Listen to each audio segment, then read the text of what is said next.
Good afternoon, everyone, and welcome back to SoFi Stadium for the second and final scrimmage for your Los Angeles Rams. 2 weeks from tomorrow, they play host to the Dallas Cowboys in primetime on Sunday Night Football. With Maurice Jones-Drew, I am JB Long. Serena and DeMarco will also join us as we count down to kickoff, and Sean McVay's Rams are back here in Inglewood. Maurice, how you doing? I'm doing well, JB. Glad to be here. It's a beautiful day today. Not as hot as it was last time. Little wind, a little cooler early in the morning. It's nice. Yeah, last week they practiced what would be that 5 o'clock hour kickoff, that sunset kickoff in prime time. This is more your West Coast afternoon window, so the Rams will have experienced both before they begin a new season. Now, we were scheduled to see the Rams and the Denver Broncos here at SoFi Stadium in week 3 of the preseason today. Of course, that is not happening, nor is the short week Thursday contest against the Las Vegas Raiders. But Maurice, where does that put us in terms of the decision-making process that Sean McVay and his staff have ahead of them between now and next weekend? Well, you had a ton of practice to go in, so you've kind of started to narrow down guys. And I want to say you're down probably the last 5 to 10 guys on your roster that you're going to kind of make your 53 or the 61. And from that point, it's just going to be like, okay, what can you do on this field that is going to impress you or impress these coaches? Maybe it's the third quarterback. Is it going to be, your third quarterback? Here you're going to look out somewhere else. Maybe it's a defensive back. Maybe it's a linebacker. So you're just going to kind of try to gather for the players. This is your last opportunity to go out there and showcase in a game simulation what you can do to put your best foot forward to make this Ramley team. Does this feel like the last day of what we would call training camp? I mean, when they get back to Thousand Oaks and start the week ahead, do they have eyes on week 1 in the Dallas Cowboys? Oh, yes. You're starting to prep for the Cowboys. It's definitely once you get out of this. It's going to be, we're going to start slowly installing what we want to do. You want to get 2 real good weeks in of it so that the guys that will play, the Cooper Kups, the Jared Goffs, the Robert Woods of the world offensively know and what to expect when they're going against a Mike Nolan defense, and then vice versa. Defensively, Aaron Donald, those guys get reps of what they're going to do, what kind of stunts, matching up, how they're going to match up, and you'll start to see more of a game plan going in the next couple weeks. All right, let's name drop a bit. Who will you have your eye on in terms of last chance to move the needle if you want to be either on the 53-man roster or hope to be on the expanded practice squad? I mean, there's a lot of guys I've looked at. I have to go with my Bruin, and Kenny Young. Kenny Young, and I'm gonna say why. Kenny Young is going to excel on special teams, but after talking with some people in the building, it's just like he's right there, but he's not there yet. So this is going to be a great opportunity for him today to kind of try to jump in and be that guy. Very athletic, makes a lot of plays. Can you cement yourself to not only be a special teams guy, be an impact player on that defense? If you can't, they're going to look for younger guys they think they can develop a little bit more and help get in. Young came back to Los Angeles as part of that Marcus Peters trade midseason last year. Here's why I agree with you that he's someone that I will be watching closely today, because at Thursday's practice, the last true practice of this week, Traven Howard, who's been teaming as a starter at inside linebacker, came off the field with an apparent injury, left practice that day, did not return. Who replaced him right away next to Micah Kiser? Kenny Young. So is that a late training camp injury issue that Sean McVay and Brandon Staley are going to have to address in short order in anticipation of the Cowboys? On the other side of the football, how about Bryce Perkins? You mentioned that the Rams are down to Bryce as their number 3 quarterback. Is he their best option, or will it be someone else hitting the waiver wire next week? Because they released Josh Love, the reigning Mountain West Conference Player of the Year out of San Jose State, opting to trim down to 3 quarterbacks at this stage of the summer. Yeah, well, again, you're down at the very end, so you want to make sure that you start to give guys reps and give guys opportunities to get reps to see what they can actually do. The second half of this scrimmage is going to be the 2s and the 3s going live. It's a great job for Perkins to kind of showcase his abilities, and a great job for the coaches to be able to scout and understand what he can and can't do, and is that going to fit the system that you want to be in. We're going to go through the Rams 2020 draft class and review where they stand as we get set to kick off the second scrimmage here at SoFi Stadium. I'm going to jump the gun a little bit on this one by adding to our conversation Bryson Hopkins, the 4th-round draft pick out of Purdue, at a very difficult position group, both in terms of learning that in Sean McVay's system and making an impact as a rookie, but also because who's ahead of him on the depth chart. We have not seen him flash much so far in the month of August. He may get that opportunity today. I think in the NFL, that's one of the more talented groups here, the Los Angeles Rams tight end position. You have different guys that can do different things. And so when you come in, not only do you have to learn this system, which is going to ask a lot of that tight end position to do, understand the passing concepts, the running game, all those things, then you have to go out there and compete against guys who've been in the system for 2 or 3 years or more. So it's very tough, but they draft you for a reason. And that's what you have to believe in yourself. You have to come out. We haven't seen the flash that we wanted. We haven't seen the burst that we saw on tape. So it's going to be important for him to come out here again and give himself an opportunity. They may keep him because he's such a high draft pick, but at the same time, this is about winning and producing on the field. And if that person's not helping you, if that player's not helping you, you're going to have to make a tough decision. He's Maurice Jones-Drew. I'm JB Long. Serena is with us today. So is our Super Bowl champion, DeMarco Farr. Let's find him inside SoFi Stadium with his picks for who has the most to gain or lose in this scrimmage. I'm watching Dante Dion down there. He's firing up the crowd, except there's no one here but us. But maybe in his mind, they really are there. But look, second scrimmage, so we're on the 200 level, 2 for 2. Love it. This place gets better and better the more I walk around. But, this is going to be the second scrimmage. Scrimmages, to me, are all about challenges. Challenges for your position, challenges to your place at the table, so to speak. So the question was asked, who has more to gain, more to lose? Tough question to ask, but I'll start at wide receiver. Van Jefferson, most to gain. Some people think he might be the Rams' third receiver already. I think Josh Reynolds is going to have something to say about that, but it has to be today. This is the final scrimmage before the regular season. Another position group, running back. We talked about it. Malcolm Brown, Cam Akers, I think we know. Darrell Henderson is a guy that's in the fold, but don't sleep on John Kelly, a guy that could have a great scrimmage today, turn some heads. That could be bad for a guy like Xavier Jones, who I liked last week, very solid worker, but if John Kelly has the better day, and they both have great days, I think John Kelly might get the nod. Now, I think a lot of things changed at outside linebacker the day that Leonard Floyd arrived, so a guy like Natrez Patrick is a guy that kind of came on for a little bit last season, but you would expect him to move up the depth this year. Well, things got changed with Leonard Floyd, so he needs a great one. And I just mentioned Dante Dion. When you talk about your top three corners, I think you know who they are. Troy Hill, you have Jalen Ramsey on the outside, but who's the fourth? Who's the third? Who's the nickel? Dante Dion is a guy that's become a TV star. Can he become a football star? Well, you got to do it in the scrimmage. Great first scrimmage. Let's see if it carries over till today. And then Joseph Noteboom, starting left guard. Is he your starting left guard, or is he just holding the place until somebody's ready? We'll see. So a lot to gain, a lot to lose today's scrimmage.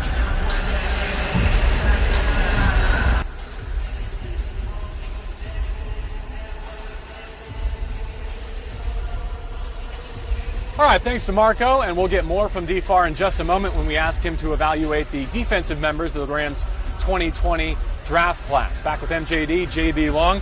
I'm not sure there's a bigger agenda item for Sean McVay and company today than deciding the kicking competition. This is the last time the Rams will be inside SoFi Stadium before Greg Zuerlein and Bones Fossil come back to town wearing the Dallas Cowboys star.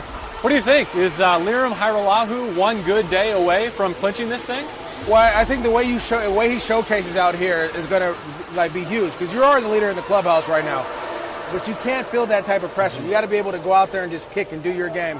Got a chance to watch him on Thursday, Wednesday, kick the ball, and it was what they were doing on the off. When everyone else was on field 1 or 2, they were on the opposite field working their craft, keep working on your swing.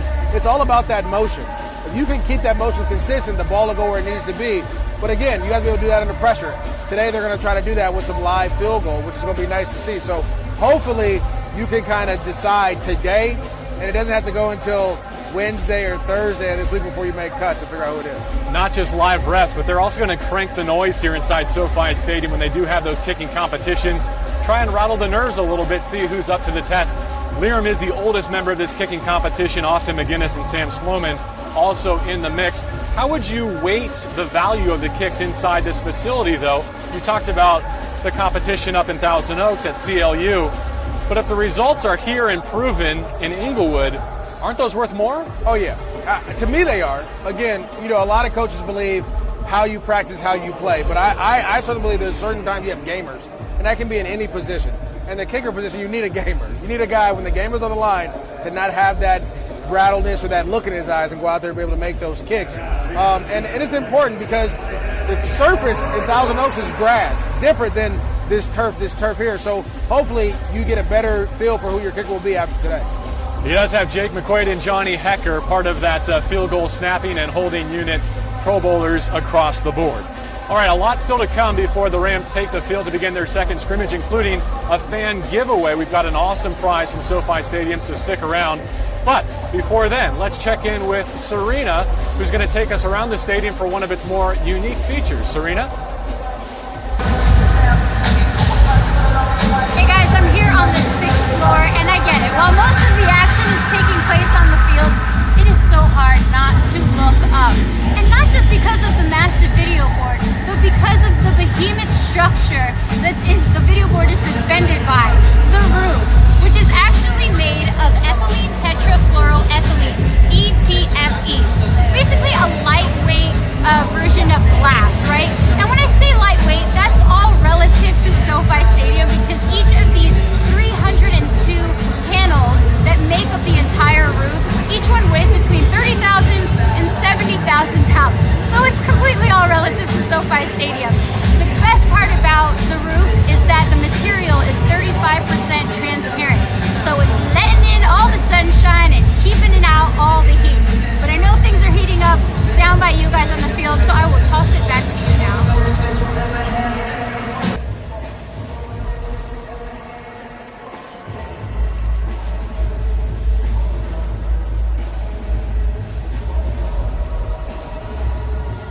All right, thank you, Serena. And as we preview this second scrimmage, one thing you see on the practice plan is a lot of best against best. One offense against one defense. And in those circumstances last week in prime time here at SoFi, I don't think Jared Goff or Sean McVay were satisfied with the results they got. What do you think about QB1? Does he have anything to prove here today? Well, I think everyone around the league is trying to find that rhythm. Jared Goff is a rhythm thrower, so that means he has to get in rhythm early, and they struggled with that in the first scrimmage. Aaron Donald was disrupting everything, right? So, okay, let's get back to scrimmage 2. Let's find our rhythm. What plays do you feel comfortable with? What throws do you want to do early on before we start taking our shots downfield, start doing more of our game plan type of things? It becomes, as a play caller, you have to make sure that your quarterback is always comfortable at the beginning of the game, because that's going to determine how the game is going to go. So if I can get him in rhythm, throwing the ball, rolling out, if it's play action, whatever, it may be some easy throws, get completions, get him confident, that'll work out in the long run. And I think that's what they're trying to accomplish. It's not nothing to prove. It's trying to accomplish that rhythm, figure out what is the best way to get that rhythm going. Mo, in terms of his backup all offseason, the Rams have talked a good game, believing in John Wolford, that he was ready to step up, to dress, to be active, and to help Jared Goff Monday through Saturday. I kind of took a I'll believe it when I see it approach, right, because of how many veteran quarterbacks were available on the market and still are. But based on his performance during camp here last week, it seems like he's locked into that job. You know, I actually got a chance to call John Wolford's games in the AAF when he played for the Arizona Hot Shots. Hot Shots. And so watching him there, and he's a gamer now, he's going to make plays. And I was kind of like he's so athletic, but he doesn't look like that. So he comes out here, and in the first scrimmage, breaks off like a 50-yard run. Yeah. And I think it's just his different dynamic. His mobility is what's going to allow him to be that backup guy. He's going to be able to get you 2 or 3 games in a row if you need him to, because he can run. He holds onto the ball. He tries to make plays. But also, he's a very cerebral guy. He understands the offense just like Sean McVay and Jared Goff. And that's what you want. You want that continuity of how you think in that room. So the more guys you get to think the same in that room, the better off it'll be down the road. You don't have to change your game plan up as much. And another thing is this. He throws a nice ball. He throws a hard ball, but he throws a nice ball down the field, and we know the Rams like to take their shots when they get opportunity. And then the QB3 would be Perkins, who we already spoke of a little bit. And I think we'll see more of him and know more about him today than maybe we've learned the entire training camp to this point. Well, again, he's going to go in live situations with other guys. We're going to get a chance to see reps that he was splitting before, and he's not having to split anymore. That whole second half of the scrimmage is going to be him. I mean, as a vet, this is when I used to come out with my sunflower seeds, my hat, and my tennis shoes on, and we're going to root and coach the other guys on. This is going to be, again, a great opportunity for him to showcase his abilities. Are you that guy that we scouted at Virginia to come in here and make those plays for us to be our third guy? All right, with 2 weeks to go before the 2020 season opener in primetime against the Cowboys, let's evaluate what we know about the Rams draft class, which seems super strong. The returns are fantastic. We'll take the offense. We'll send it over to DeMarco to discuss the defense. In order, Cam Akers. Where is he trending at this stage of August? I think he's doing well. The only concern is ball security, and we've talked about that multiple times, but he understands the offense. He knows where he needs to be in blitz pickup. He finds the hole, hits the hole well, very explosive. So he has all those things. And again, if you haven't been tackled in almost 8 or 9 months. Like, it's time to get used to getting hit. And then guys attacking the ball, and unlike college. So I think he'll work on that. But you hit that out the park with Cam Akers right away. With 2 weeks to go, he's no worse than second on the depth chart behind Malcolm Brown, and it seems like they'll have a steady package for him. Van Jefferson, equally impressive in a deep receiver class. He's shining, and teams around the league seem envious of what he's done so far for the Rams. Well, not only was it a deep receiver class, it's a deep receiver room here, and for him to move himself up to where he needs to be, we saw him go against the twos and destroy them. Right? He's shown that he is ahead of his time. We've heard Cooper Kupp talk about him. It's not one-on-one with him. It's 3-on-1 with him, with the type of questions that he's asking. Another guy that is very cerebral, understands football, has a high football IQ. Dad's a coach. He does everything the right way. And that's what you want, because now I can go ahead and count on you week 1 right now. And he still has a lot of potential to grow as well. And they put him through the ringer in the last week. Not only individual tests against Jalen Ramsey, but moving him all over the formation, seeing if he can handle all the roles within Sean McVay's offense. All right, Hopkins, we talked a little bit about at tight end already being a question mark. And then you have Tremaine Ankrum, who I think picked a great year to come out in this draft class. Obviously a ton of success at Clemson, but he walks into a situation where the Rams could use extra help at tackle and also a roster design whereby you have an extra member of your active roster that has to be an offensive lineman. That all seems to be working in his favor. Well, I think, again, when you draft guys out of big schools, they play top-notch competition. They start off already good swing guys, can play right or left, any position. We know the Rams love the cross train, so you know the game will never be too big for him. He's played in national championship games. He's played in college playoffs. He's been at the highest level, so that there is good. I think, again, you want to continue to develop him, though.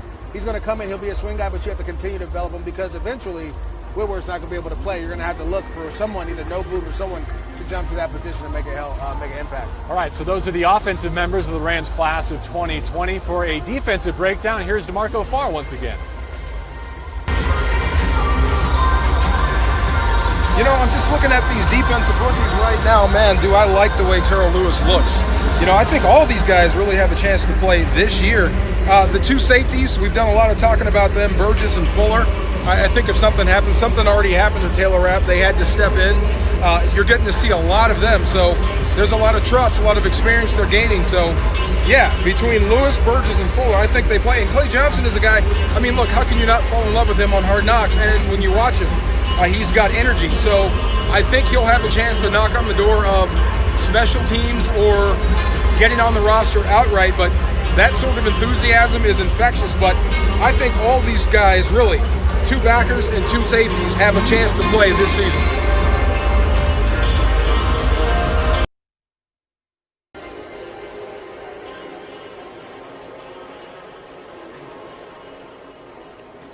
All right, a couple more odds and ends. Thank you, DeMarco, before we send it over to Serena with some details on how fans can stay connected here at SoFi on game day. I observe over your shoulder here, Maurice, Taylor Rapp is in uniform. Not just wearing a helmet, but in pads, and the defense is rocking the bone uniforms today. A little bit of a reverse from last week, so that's a positive indicator. I do not see Darrell Henderson dressed with the running back group. Not unexpected as he continues to deal with a soft tissue injury suffered in the first scrimmage. What does that mean in terms of the running back room, specifically John Kelly's chances of making the 53, and maybe Xavier Jones, who led the nation in scoring at SMU, an undrafted free agent? Well, it gives them an opportunity to kind of showcase their abilities. One running back now means there's more reps for Malcolm Brown, more reps for Cam Akers, but you don't want to put all that work on them in a scrimmage. You want to make sure that you have those guys fresh for week 1. So it's going to open up, obviously, for Kelly and Jones. Jones. So as they get going, this is the thing that happened to me in Jacksonville. A guy went down, another guy stumbled, and then you were able to start making plays. And then you put yourself in position to make the roster. And I wouldn't be surprised to see the Rams try to keep 5 backs. We've seen the Rams in certain situations come out with, 4 backs. We've seen the Rams against Detroit a couple years ago have 2 guys up, Malcolm Brown goes down, all of a sudden you just have Todd Gurley there. So you don't want to be in that situation anymore, and I know Sean McVay's kind of spoke on having running back by committee. Well, when a guy goes down, you need to add another guy to help that running back by committee. Here's the 4th member of our committee, one more time, Serena Morales. So you might have to, pay a little.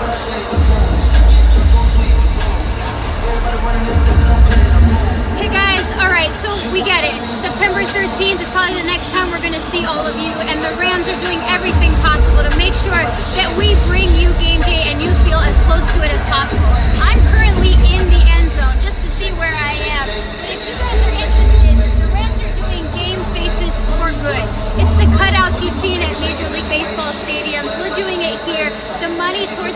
out is going to go towards the Rams Foundation, towards social injustice. That includes poverty, homelessness, education inequalities, and more. So make sure you check that out. At least you're gonna feel, you might get on TV in the end zone this season, guys. And for our faithful season ticket members, we did not forget you. We are gonna be streaming a second stream experience exclusive for you guys. Make sure you check that out. The first game on September 13th. We're gonna have video board entertainment. We're gonna have SoFi Stadium tours. We're gonna have giveaways and more. So make sure you check out. We've got a scrimmage to focus on right now. So guys, I'm gonna toss it back to you, and I'm gonna catch this game right here in the end zone.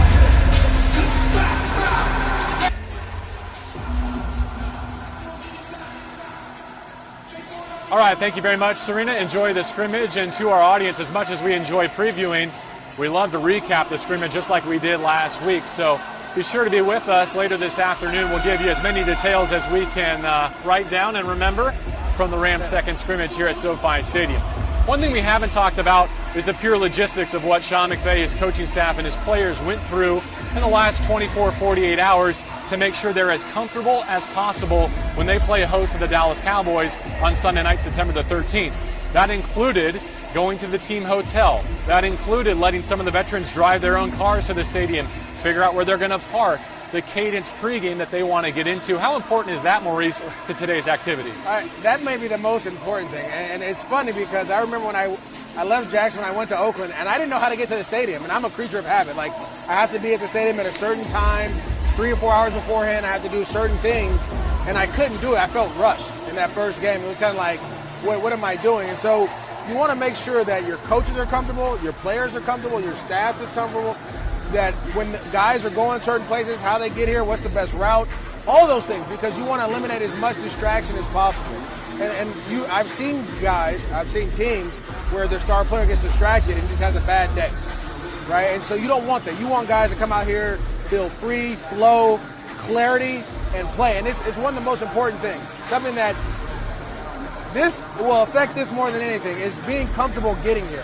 Coaches, understanding where you need to be, players getting tape, where am I getting, all those things, they impact the game mentally more than what people think.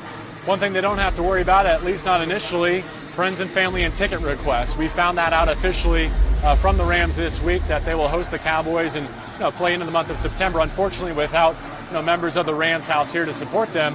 Sean McVay commented that he was not exactly a fan of the white noise, the artificial crowd noise that the Rams experienced last week. But home or away, that's going to be the new norm, at least for the interim in the National Football League.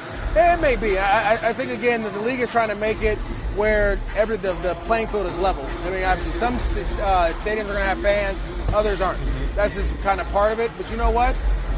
Adjust to it. As a football player, you have to be adaptable, adjustable, and flexible. I think that's Sean McVay's words. And so be flexible, understand, adjust, and make things happen.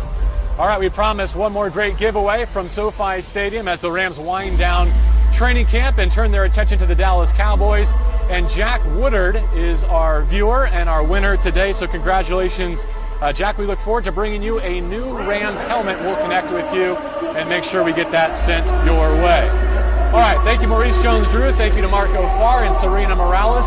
Based on the practice plan, it looks like we could be back in line to join you, say 3:30, a little bit beyond the bottom of the hour on all of our Rams social channels.